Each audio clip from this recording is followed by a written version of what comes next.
നമസ്കാരം. രാഷ്ട്രീയ ഇസ്ലാമിനെ പറ്റി എഴുതുന്ന പുസ്തകത്തിൽ ഉണ്ടാവരുതെന്ന് പി ജയരാജന് ഇസ്ലാമിസ്റ്റുകളുടെ ഭീഷണി.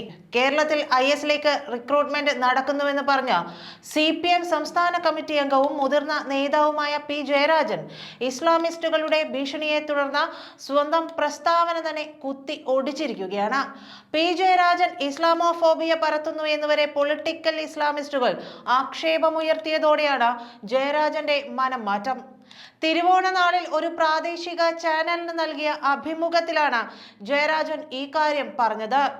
അത് വൻ വിവാദമാവുകയും ദീപിക ജയരാജനെ അനുകൂലിച്ച് എഡിറ്റോറിയൽ എഴുതുകയുമുണ്ടായി. അതിനിടെ പൊളിറ്റിക്കൽ ഇസ്ലാമിസ്റ്റുകളുടെ ഭാഗത്തു നിന്ന് രൂക്ഷമായ പ്രതികരണം ജയരാജന് നേരെ ഉണ്ടായിരിക്കുന്നത്. പോപ്പുലർ ഫ്രണ്ടും ജമാഅത്തെ ഇസ്ലാമിയും അപകടകരമായ ആശയതലം സൃഷ്ടിക്കുന്നുവെന്ന് പി ജയരാജൻ പറഞ്ഞിരുന്നു. കശ്മീരിലെ കുപ്വാരയിൽ കണ്ണൂരിൽ നിന്നുള്ള 4 ചെറുപ്പക്കാർ എത്തിയെന്നും അവിടെ ഒരു ഏറ്റുമുട്ടലിൽ അവർ കൊല്ലപ്പെട്ടെന്നും പി ജയരാജൻ അഭിമുഖത്തിൽ പറയുകയുണ്ടായി.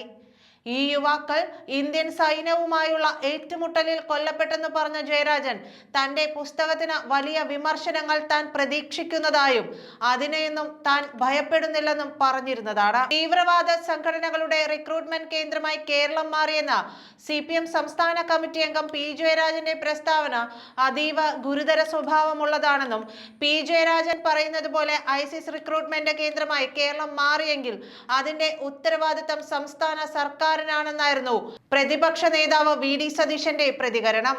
പി ജയരാജന്റെ പ്രസ്താവന സംബന്ധിച്ച സർക്കാർ നിലപാട് വ്യക്തമാക്കണമെന്ന് സോളിഡാരിറ്റി സംസ്ഥാന സെക്രട്ടേറിയറ്റും ആവശ്യപ്പെട്ടിരുന്നു. IS റിക്രൂട്ട്മെന്റ് സംബന്ധിച്ച് മുമ്പ് നിരവധി തവണ ഔദ്യോഗികമായ വിവരങ്ങൾ പുറത്തു വന്നതാണ്. ഇതല്ലാത്ത വിവരങ്ങൾ ജയരാജന്റെ കൈവശമുണ്ടെങ്കിൽ വ്യക്തമാക്കണമെന്നും സോളിഡാരിറ്റി ആവശ്യപ്പെട്ടു. ഇസ്ലാമോഫോബിയയുടെ അന്തരീക്ഷത്തിൽ വിളവെടുക്കാനിറങ്ങിയ ജയരാജനും പാർട്ടിയും ചരിത്രത്തിൽ നിന്നും അനുഭവത്തിൽ നിന്നും ഒന്നും പഠിച്ചിട്ടില്ലെന്നതാണ് പ്രസ്താവന തെളിയിക്കുന്നത്. സംഘ് പരിവാറിലേക്ക് ഒഴുകുന്ന അണികളെ പിടിച്ചു നിർത്താൻ ഇത്തരം പൊടിക്കൈകൾ മതിയാവില്ലെന്ന ഇടതുപക്ഷം മനസ്സിലാക്കണമെന്നും സോളിഡാരിറ്റി പ്രസ്താവനയിൽ പറഞ്ഞിട്ടുണ്ട്. കേരളത്തിൽ ഇപ്പോൾ ISIS-ലേക്ക് റിക്രൂട്ട്മെന്റ് നടത്തുന്നതായി എവിടെയും പറഞ്ഞിട്ടില്ലെന്നും മുമ്പ് വിരലിലെണ്ണാവുന്നവരെ റിക്രൂട്ട് ചെയ്തിട്ടുണ്ട് എന്നാണ് പറഞ്ഞതെന്നും അതിൽ ഉറച്ചു നിൽക്കുന്നുവെന്നും പി ജയരാജൻ ഫേസ്ബുക്കിൽ കുറിച്ചു.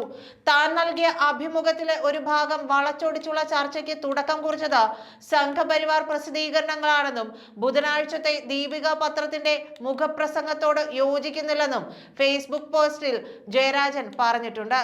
കേരളം മുസ്ലിം രാഷ്ട്രീയ ഇസ്ലാം എന്ന തന്റെ ഒക്ടോബറിൽ പ്രകാശനം ചെയ്യാൻ ഉദ്ദേശിക്കുന്ന പുസ്തകത്തിലെ ഒരു ഭാഗം സംബന്ധിച്ചാണ് ദീപികയുടെ അഭിപ്രായ പ്രകടനം. അതിനാൽ പുസ്തക പ്രകാശനത്തിനു ശേഷമാവാം വിശദമായ ചർച്ചയെന്നും എന്നാൽ ചില കാര്യങ്ങളെക്കുറിച്ച് പ്രതികരിക്കേണ്ടതായി തോന്നുന്നുവെന്നും പി ജയരാജൻ കുറിക്കുന്നു.